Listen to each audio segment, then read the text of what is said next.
Nemojte bilo pored nas, jer znači neće bude.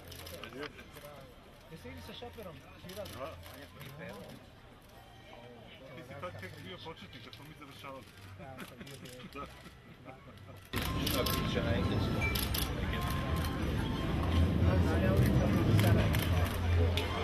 Vi ste dobro pogledali.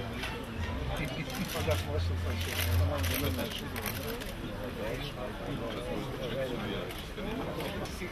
sa Sad ćemo da ih pustimo da piju kafu i da uživaju. Sad će da se razvije.